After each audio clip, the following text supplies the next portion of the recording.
오늘 우리에게 주시는 말씀을 우리 함께 교독해서 읽겠습니다. 열왕기하 2장 12절부터 끝절 25절까지 말씀입니다. 열왕기하 2장 12절부터 25절 한 절씩 교독해서 읽겠습니다. 엘리사가 보고 소리 지르되 내 아버지여 내 아버지여 이스라엘의 병거와 그 마병이여 하더니 다시 보이지 아니하는지라. 이에 엘리사가 자기의 옷을 잡아 둘로 찢고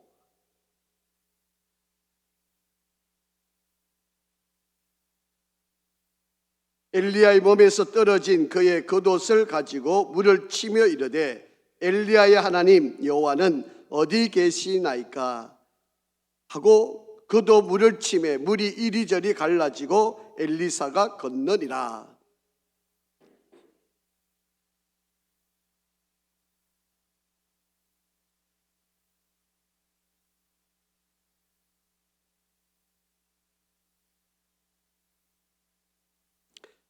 그에게 이르되 당신의 종들에게 용감한 사람 50명이 있으니 청하건대 그들이 가서 당신의 주인을 찾게 하소서. 염려하건대 여호와의 성령이 그를 들고 가다가 어느 산에나 어느 골짜기에 던졌을까 하나이다 하니라. 엘리사가 이르되 보내지 말라 하나.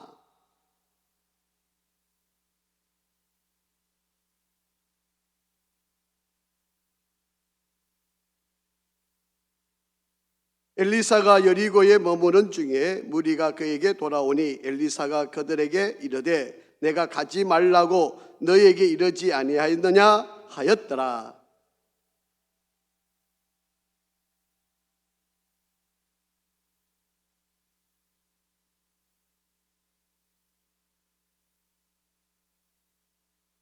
엘리사가 이르되 새 그릇에 소금을 담아 내게로 가져오라 하매 곧 가져온지라.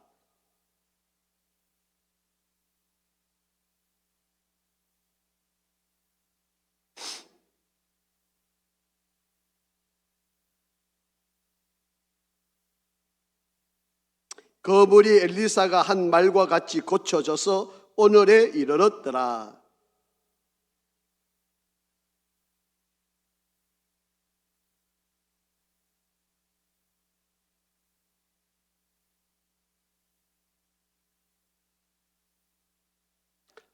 엘리사가 뒤로 돌이켜 그들을 보고 여호와의 이름으로 저주하며 곧 수풀에서 암곰 둘이 나와서 아이들 중에 42명을 찢었더라.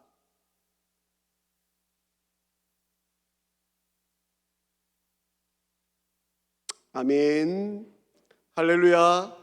우리 한번 인사 한번 하실까요? 우리 앞뒤 좌우로 한번 축복합니다. 하나님은 항상 오르십니다.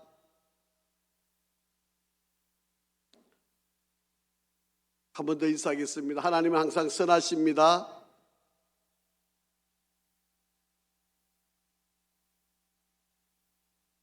하나님은 우리에게 있는 모든 일들 가운데 가장 선하게 인도하심을 믿으시기 바랍니다.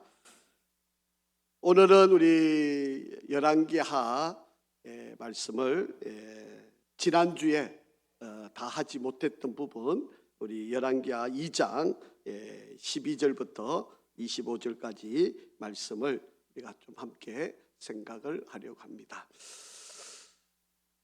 군맹무상이라고 하는 말이 있습니다. 여러분, 이 말이 무슨 말인가 하면 맹인들이 코끼리를 이렇게 만지게 되는데요, 자기가 이렇게 만진 부분만 이해를 한다는 거죠. 그래서 다리를 만진 맹인은 코끼리는 기둥과 같다. 그리고 이 맹인이 배를 만지고 있는 이 맹인은 이 코끼리는 벽과 같구나. 뭐 이렇게 이제 나름대로 이해를 하고 받아들이는 그런 이야기인 거죠. 우리도 신앙생활을 하면서 저와 여러분들도 바로 이런 현상들입니다. 우리가 하나님이 하시는 일을 직시를 하고 하나님이 하시는 일을 제대로 이렇게 목도를 해야 되는데, 우리는 내가 알고 있는 부분만, 또 내가 볼 수 있는 부분만, 또 내가 느끼는 부분만 이해를 하는 거죠. 하나님이 전체적인 계획과 하나님이 나를 통해서 이루고자 하는 하나님의 원대한 계획이 있는데도 불구하고 우리는 그 하나님의 원대한 계획을 다 알지를 못하는 거예요. 그러니까 우리가 자그마한 부분 혹은 내가 경험한 부분, 내가 알고 있는 부분만 이해를 하기 때문에 하나님이 그런 분으로만 이해를 하는 거예요. 그러면서 때로는 섭섭한 마음도 생기고 하나님을 오해하기도 하고 때로는 하나님을 아주 자그마한 분으로 우리가 이해하기도 한다라고 하는 거죠. 신앙생활하는 저와 여러분도 똑같은 상황을 늘 맞게 됩니다. 물론 우리가 정말 믿음이 좋아서 정말 하나님이 나를 이끄시는 그 큰 계획, 정말 하나님의 그 놀라운 나의 전체의 삶의 모든 부분을 내가 다 이해를 하면 지금 나에게 일어나고 있는 이 자그마한 일도 이해가 될 수 있는데, 그런데 내가 그걸 모르니까 지금 나한테 좀 힘든 일이 있고 억울한 일이 있고 답답한 일이 생기면 원망부터 나오는 거지. 불평이 나오고 하나님 어떻게 그럴 수 있습니까? 이런 오해들이 일어날 수 있게 된다라고 하는 거예요. 이거는 사람들에게 누구에게나 일어날 수 있는 현상이고 모습들이고요. 또 신앙생활하고 있는 저와 여러분들 가운데도 이렇게 일어날 수 있는 바로 그런 부분입니다. 자, 우리가 이 본문 말씀을 우리가 알고 있는 것처럼 엘리야라고 하는 하나님의 선지자가 이제 하나님의 부름을 받아서 성천을 하게 되는데, 그 성천하는 과정 가운데 엘리사에게 그 모든 사역에 위임을 해주는 바로 그런 과정 속에 있습니다. 그런데 이 엘리사가 이 엘리야의 그 능력, 그것을 정말 간절히 갖고 싶은 거죠. 그래서 엘리야를 놓지 않고 끝까지 따라가는 거죠. 우리도 신앙생활하면서 하나님께 기도하는 일과 또 하나님의 사명을 이룸에 있어서 우리도 이렇게 끈질긴 바로 그런 신앙의 모습, 자세, 태도가 필요한 것을 볼 수가 있다라고 하는 겁니다. 자, 오늘 11절을 한번 먼저 읽어보겠습니다. 시작. 두 사람이 길을 가며 말하더니 불수레와 불말들이 두 사람을 갈라놓고 엘리야가 회오리 바람으로 하늘로 올라가더라. 이제 엘리야와 엘리사가 헤어지는 과정인데, 이 엘리사의 입장에서 보면 엘리야가 하늘로 올라가는 성천하는 그 광경을 회오리 바람에 의해서 들려 올려져 가는 광경을 엘리사가 보게 된 거예요. 자, 여러분 이 광경을 여러분 머릿속에 좀 잘 기억을 해 주셔야 됩니다. 자, 엘리사는 엘리야가 지금 성천하고 있는 이 광경을 직접 목도를 했던 사람이에요. 자, 그런데 엘리사는 이 엘리야에게 성령의 갑절을 받기를 원한 거죠. 그래서 자기 자신이 엘리야를 대신해서 이 하나님의 막중한 사명을 우리가 잘 갑니다.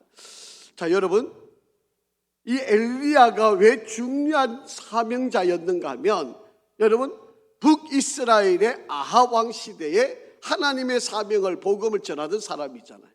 그런데 이 엘리야 때문에 이 북이스라엘의 위험과 멸망을 막을 수 있었던 바로 그런 선지자예요. 이 엘리야로 인하여서 일어날 수 있었던 많은 북이스라엘의 위험들을 엘리야가 막고 있었다라고 하는 거예요. 그래서 여러분, 그래서 하나님의 사람이 얼마나 중요한지를 여러분이 기억을 하셔야 됩니다. 자, 한번 보시죠. 자, 12절 한번 읽어보겠습니다. 시작. 엘리사가 보고 소리 지르되 내 아버지여, 내 아버지여, 이스라엘의 병거와 그 마병이여 하더니 다시 보이지 아니하는지라. 이 엘리사가 자기 옷을 잡아 둘로 찢고, 그렇게 되어 있습니다. 자, 여러분 이 본문 말씀에 보시면 엘리야가 지금 수레와 불발들에 의해서 회오리 바람으로 성천하고 있는 이 광경을 지켜보면서 엘리사가 지금 하나님 앞에 간절히 기도하는 내용입니다. 아버지여, 내 아버지여, 이스라엘의 뭐와? 병거와 뭐와? 그 마병이여 하더니 그렇게 되어 있어요. 여러분, 여기서 병거와 그 마병이라고 하는 말은 엘리야가 바로 이 이스라엘의 위험들을 막아주는, 여러분 전쟁터에서 이 병거와 마병이라고 하는 것은 바로 전쟁의 가장 위험한, 가장 강력한 무기 아닙니까? 바로 엘리야가 바로 그런 역할을 했다는 거예요. 엘리야 때문에 북이스라엘에 있을 수 있었던 그 수많은 위험들을 이 엘리야가 하나님의 은혜로 이 엘리야를 통해서 이스라엘의 병거가 되기도 하고 마병이 되었던 바로 그 엘리야, 그 엘리야를 지금 데리고 가신다고. 지금 엘리사가 그렇게 하나님 앞에 기도하고 있다. 그러니까 이 엘리야 때문에 바로 이 이스라엘이 얼마나 보호를 받았었는가를 잘 알 수 있는데요. 그래서 하나님의 사람이 그래서 중요하다는 거예요. 여러분, 정말 귀한 하나님의 사람을 만난다는 것이 얼마나 큰 축복이 되는지를 우리가 잘 알 수 있는 바로 그런 내용입니다. 그러니까 여러분, 정말 하나님의 사람들이 정말 귀하게 쓰임받도록 기도해야 되는 이유가 바로 여기에 있음을 볼 수가 있다. 이제는 엘리사만 남게 된 거죠. 그런데 그가 올라가면서 남겨놓은 것이 또 한 가지가 있습니다. 자, 15절 한번 보죠. 자, 15절 시작. 맞은편 여리고에 있는 선지자의 제자들이 그를 보며 말하기를 엘리야의 성령이 하시는 역사가 엘리사 위에 머물렀다 하고 가서 그에게로 나가 땅에 엎드려 그에게 경배하고. 자, 이제 선지자들이 여리고에 있었던 선지 생도들, 그 성도들이 엘리사가 성천되어진 광경을 제대로 목격을 못했습니다. 그러다 보니까 이제 엘리사만 이제 오게 되니까 그 엘리사를 그가 엘리야의 성령이 임했다고 믿고 그를 여기 보니까 극존중하는 표현을 씁니다. 그에게 나가서 땅에 엎드려 그에게 경배를 했다라고 그렇게 표현을 하고 있습니다.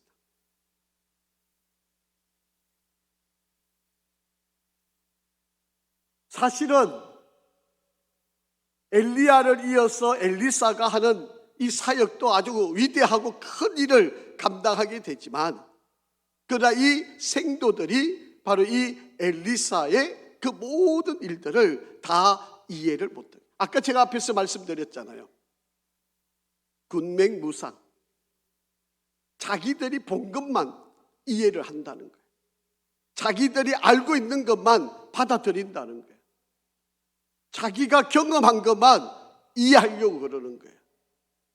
여러분, 우리가 하나님이라고 하는 존재가요, 어마어마한데 우리가 아는 것은 점에도 불과한 것, 아니 이 점만도 못한 부분만 하나님을 아는 거예요. 그러고 나서 우리는 그 하나님을 점에도 해당되지 않는 걸 알면서도 우리는 하나님이 이런 분이라고 그렇게 우리는 이해를 해버리는 거잖아요.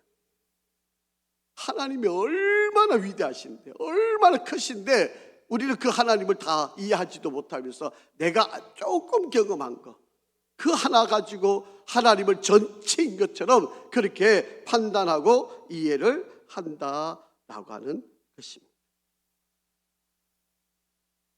엘리사의 그 간절함을 이 선지 생도들이 보고, 그 선지 생도들이 바로 이 엘리사의 그 모든 상황들을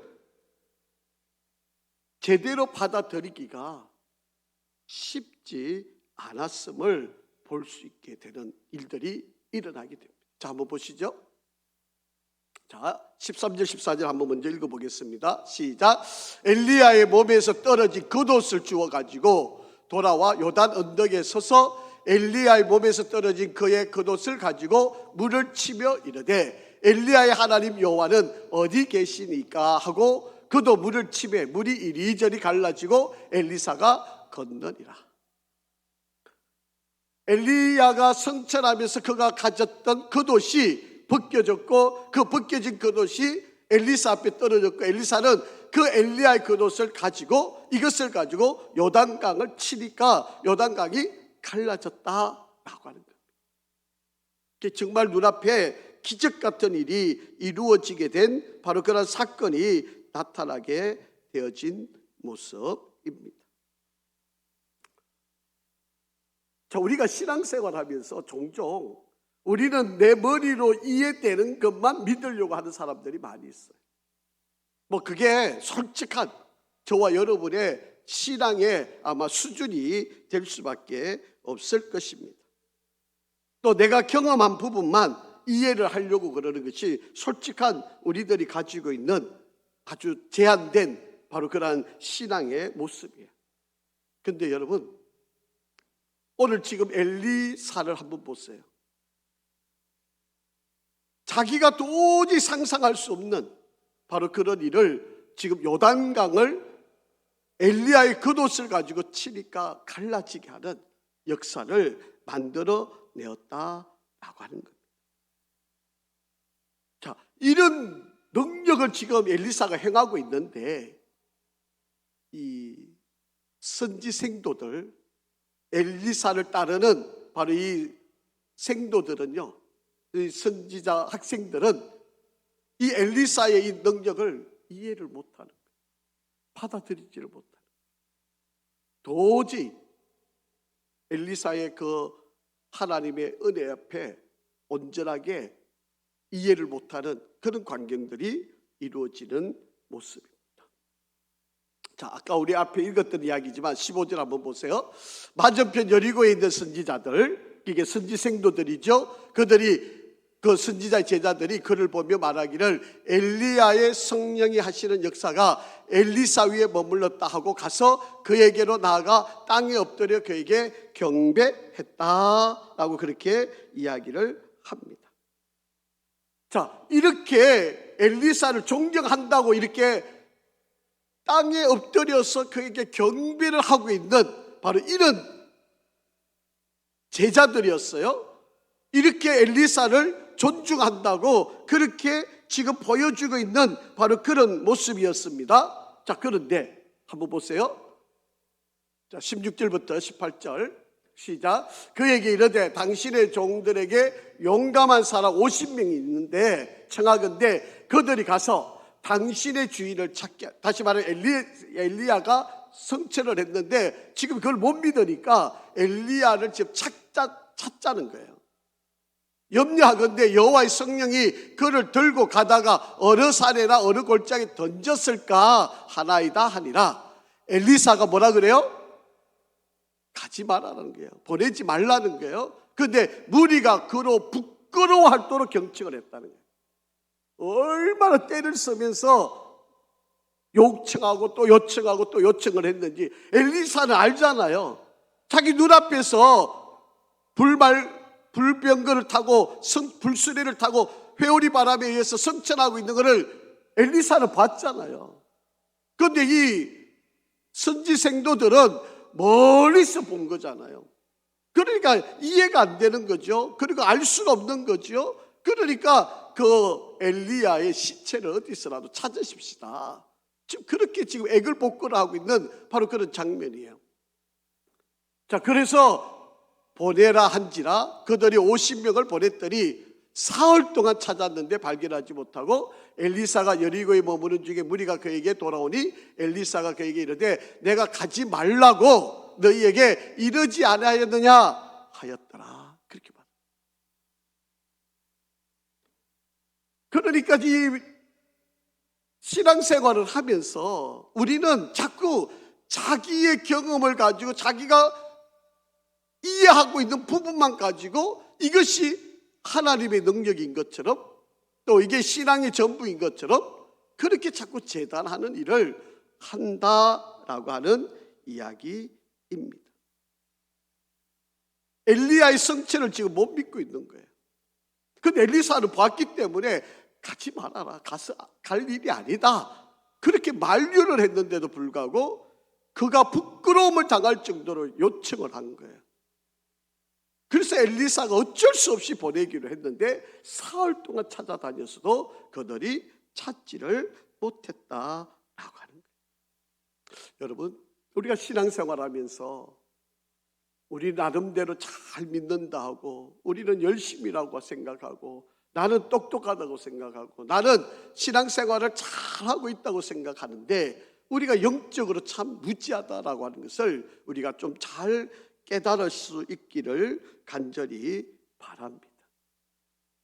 엘리야는 죽음을 보지 않고 하늘로 올려져 갔는데 못 받아들여요. 우리가 상식으로는 사람이 죽어야 천국 간다고 생각하는데 엘리야는 죽음을 보지 않고도 들림을 받고 올라갔다라고 하는 것이죠. 그렇기 때문에 여러분, 하나님의 역사는요, 머리로 이해해서 다 믿어지는 게 아니에요. 그래서 초자연적, 초이성적인 바로 그런 능력들이 있음을 우리는 기억을 해야 한다라고 하는 것입니다. 그래서 내가 알고 있는 이 지식으로 하나님을 이해하려고 그러면 믿지를 못하는 거예요. 받아들일 수가 없게 된다라고 하는 이야기입니다. 오늘 선지생도라고 하는 이들조차도 하나님의 복음을, 하나님의 사명을 전하는 자들이라 하는 바로 그러한 자들도 이해가 되지를 않는 거예요.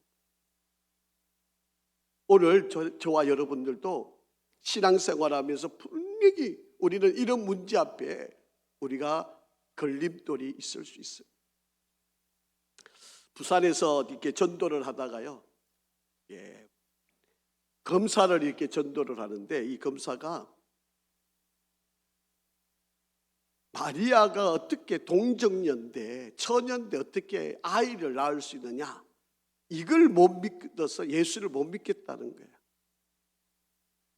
그래서 이 도대체 동정녀 마리아를 어떻게 믿을 수 있느냐, 어떻게 처녀가 아이를 낳을 수 있느냐, 그래서 그거를 도저히 자기 머리로는 받아들일 수가 없어가지고 도저히 이해가 안 되고 믿기도 않고 성경이 거기서 더 이상 나아가지를 못한다라고 그렇게 이야기를 하는 거예요.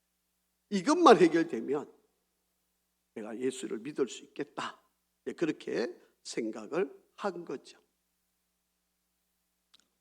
어떻게 설명을 하면 될까요?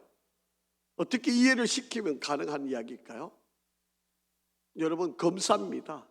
우리나라의 최고 똑똑하고 서울대학 나온 사람이고 서울에 오셔가지고 여기 헌법재판소 거기서 근무하시고 이제 지금은 이제 검사를 검사 이 부장 검사까지 하고 이제 그만두시고 이제 우리나라 최고 변호사에 이제 취업을 해가 계시는 분인데 지금은 얼마나 봉사를 잘하는지, 교회에서 신앙생활을 잘하고 있는 분인지 모릅니다. 이렇게 못 믿고 못 받아들이는 바로 그런 분들도 많이 있다는 거예요. 우리의 이성으로 판단을 하고 결정을 하려고 하는 바로 이런 사람들 얼마나 많습니다. 자, 한번 보시죠. 성경.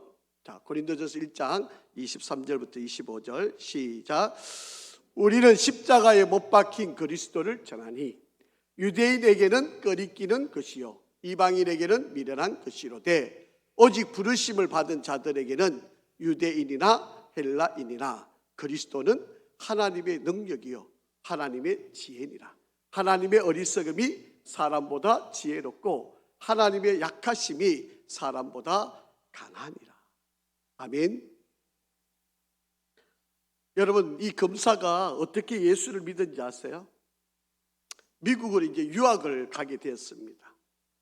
근데 미국으로 유학을 갔는데 이 유학을 가가지고 이제 와이프가 하도 교회를 끌고 가니까 어쩔 수 없이 교회를 끌려갔는데 가서 보니까 담임 목사님 만나는 게 너무 어려운 거예요. 그런데 부산에서는 담임 목사님이 자기를 계속 매일 찾아오고 만나고 식사하자 그러고 이러니까 담임 목사님이 자기한테 이렇게 관심을 가져주는 게 너무 놀라운 거예요. 미국 가서 보니까 담임 목사님이 자기한테 얼마나 사랑을 베풀어줘. 이렇게 못 믿는다고 때를 쓰고 있는 나한테 이렇게 관심을 가져주고 이렇게 시간을 내어주고 자기가 불평하는 이야기, 못 믿는 이야기를 들어주고 이것이 너무 고맙다는 거예요. 그래서 예수를 믿게 된 거예요. 여러분, 이성으로 설명해줘가 믿은 게 아니고요. 뭐 논리적으로 내가 어떻게 설명해줘서 믿은 게 아니고요. 하나님이 그의 마음을 감동시키는 방법이 다른 방법을 이루시죠. 그래서 미국에서 부산으로 전화가 왔어요. 목사님, 저한테 그렇게 애를 써주신 게 너무 고맙습니다. 제가 목사님의 은혜를 잊지 않겠습니다. 그래서 여러분 지금 서울에서도 매년 꼬박꼬박 찾아와서 매년 와서 인사를 하고 갑니다. 딸 하나가 있는데요. 이제 딸도 이제 많이 커가지고 이제 개도 키워가면서 널 데리고 와서 인사를 하고 가는데, 여러분 이걸 뭐 어떻게 설명이 가능합니까? 뭐 어떻게 논리적으로 이야기를 어떻게 할 수 있겠어요? 여러분, 하나님께서 마음을 움직이시니까 그런 자그마한 일에도 감동이 되고 은혜가 되고 믿어지게 되고 깨닫게 돼요. 이게 사람들이 자기가 경험한 것만 가지고 이게 전부인 것처럼 이렇게 신앙생활을 하려고 하는 사람들이 얼마나 많이 있는지 모른다라고. 자, 이제 엘리사에게 두 가지 기적 같은 일이 일어나요. 이제 엘리야로부터 갑절의 영감을 받았던 이 엘리사에게 이제 두 가지, 이제 앞으로 여러분 엘리사의 행적들이 이제 앞으로 이제 계속 나오게 되는데, 오늘 이 본문에 보면 큰 사건이 두 가지가 있는데 하나는 좋은 소식이고 하나는 나쁜 소식이었어요. 자, 한번 보실까요? 자, 19절 시작. 그 성읍 사람이 엘리사에게 말하되 우리 주인께서 보시는 바와 같이 이 성읍의 위치는 좋으나 물이 나쁨으로 토산이 익지 못하고 떨어지나이다. 여러분, 이 그 성읍 사람, 지금 엘리야가 어디 있는 거죠? 엘리사가 어디 있는 거죠? 여리고에 있잖아요. 여리고. 여러분, 여리고라고 하는 이 지역을 여러분 머릿속에 여러분 여호수아가 요단강을 건너서 여리고를 지나갈 때 여러분 한번 잘 생각해 보시고요. 그 다음에 이 아합 왕이 저질렀던 죄악, 어떤 일이었는지를 한번 잘 생각해 보세요. 지금 자, 여리고입니다. 여리고에 농사가 안 돼요. 그런데 그 농사가 안 되는 이유가 물이 나빠서 안 된다. 물이 나빠가지고 농사가 안 된다는 거예요. 여러분, 우리 성지순례 갔을 때 여러분 엘리사의 물 기억나시나요? 여리고에 여러분 이렇게 우리가 그때 돈 주고 들어가서 여러분 그 물이 나오는 그 광경 보셨잖아요. 바로 그가 지금 이 본문의 내용이에요. 거기에 엘리사가 지금 기적을 베푸는 장면인데 한번 보시죠. 자, 무슨 일을 했는지 한번 보시죠. 20절 시작. 엘리사가 이르되 새 그릇에 소금을 담아 내게로 가져오라 하며 곧 가져온. 그 소금을 그 물에다가 뿌렸다. 그 물의 근원이 나쁘니까 이 물이 온 토산에 흘러가서 열매를 못 맺게 하는데 거기다가 소금을 뿌립니다. 소금을 뿌리니까 21절 엘리사가 물 근원에서 나가서 소금을 그 가운데 던지며 이르되 여호와의 말씀이 내가 이 물을 고쳤으니 이로부터 다시는 죽음이나 열매 맺지 못함이 없을지리라 하셨느니라 하니. 여러분, 물이 안 좋아서 열매를 맺지 못하는데 소금을 뿌리고 하나님의 말씀으로 명하는 거죠. 내가 이 물을 고쳤으니 이로부터 다시는 죽음이나 열매 맺지 못함이 없을지리라. 그렇게 선포를 하니까 여러분 그 물이 고쳐지게 돼요. 그게 바로 여러분이 엘리사의 연못이잖아요. 그 엘리사의 못에 소금을 뿌리니까 바로 그 소금에서 물이 곡식을 낳게 합니다. 자, 그런데 여러분 우리가 조금 이제 이해를 해야 되겠죠. 한번 잠깐만 한 절 더 보고요. 22절 시작. 그물이 엘리사가 한 말과 같이 고쳐져서 오늘에 이르렀더라 라고 그렇게 말씀을 하고 있습니다. 자, 이게 좋은 소식이었죠.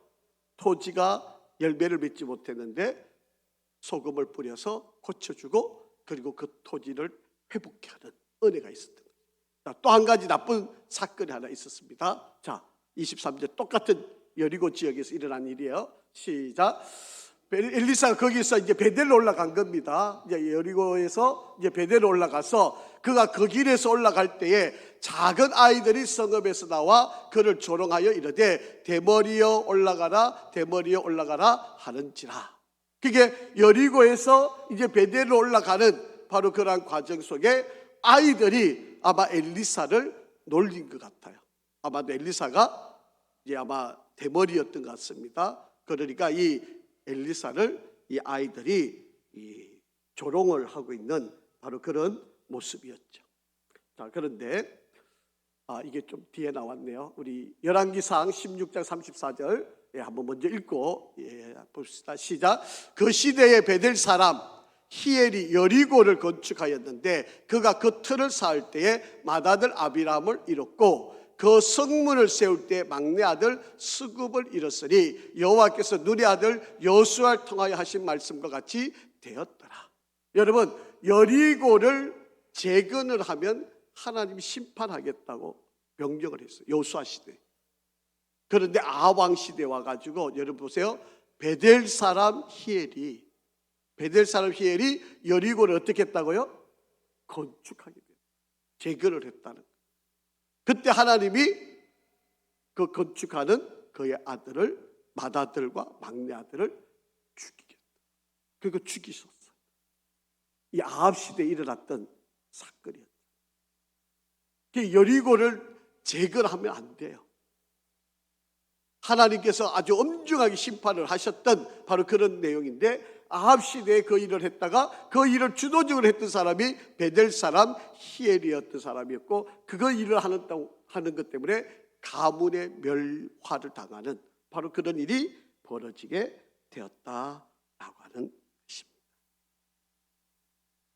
자, 그런데 이제 이 엘리사가 이제 베델로 올라가는 과정에서 이 아이들이 이제 장난 삼아서 놀리는 거죠. 대머리 보고 대머리라 그러면 화가 나죠. 여러분, 좋은 말을 해도 사실은 뭐 본인한테는 얼마나 힘든 일인데 이 아이들이 그것도 놀리면서 이야기를 했으니까 이 얼마나 이 사실은 이 당하는 사람 입장에서는 얼마나 좀 화가 나는 일이었을까요? 어떤 일이 벌어졌을까요? 자, 24절 한번 보죠. 시작. 엘리사가 뒤로 돌이켜 그들을 보고 여호와의 이름으로 저주하며 곧 수풀에서 암곰 둘이 나와서 아이들 중에 42명을 찢었더라. 그렇게 이야기합니다. 엘리사가 저주를 하니까 암곰이 나와가지고 아이 42명을 죽임을 당하게 하는 바로 그러한 일들이 이루어지게 됨을 볼 수가 있다라고 합니다. 자, 오늘 이 엘리야의 갑절의 영감을 이어받고 이스라엘을 영적으로 책임져야 하는 그런 사명의 길을 걸어가는데 하나님께서 이 엘리사에게 두 가지를 기적 같은 두 가지 사건을 통해서 엘리사를 통하여 하나님의 일을 하고 계심을 보여주는 거예요. 하나는 하나님께서 여전히 회복시키시고 사랑한다고 하는 바로 그러한 모습이고요. 또 하나님은 여전히 하나님을 거역하고 하나님을 대항하는 사람들을 심판하신다고 하는 바로 그런 엄중한 이야기를 이 엘리사를 통해서 말씀을 하시고 있다라고. 자, 여기서 여러분, 영적 지도자는 하나님이 세우시기도 하고 데려가시기도 하고, 그렇기 때문에 우리가 영적 지도자를 잘 만난다는 것이 이게 얼마나 큰 축복인지를 여러분이 잘 기억을 하셔야 돼요. 그래서 영적 지도자를 위해서 기도 많이 해야 되는 바로 그런 때이다라고 하는 것입니다. 여러분, 시대가 암울할수록, 어려워질수록 영적 지도자가 타락하고 잘못되고 죄악을 범하는 바로 그런 위험성이 많아질 수밖에 없기 때문에 영적 지도자. 그래서 이 생도들이 엘리사가 말을 할 때 들었어야 되는데 듣지를 않는 거잖아요.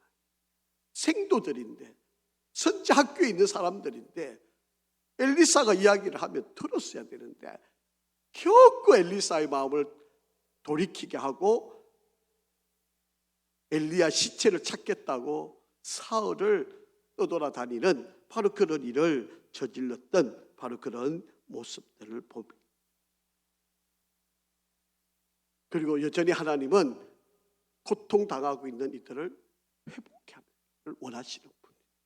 그래서 이 물 때문에 고통을 당하는 이들에게 소금을 뿌려서라도 회복을 시키시고 있는, 그리고 하나님의 사람을 저주하는 바로 이 아이들을 또 하나님이 심판을 하시는 바로 그런 모습을 볼 수 있는 내용입니다.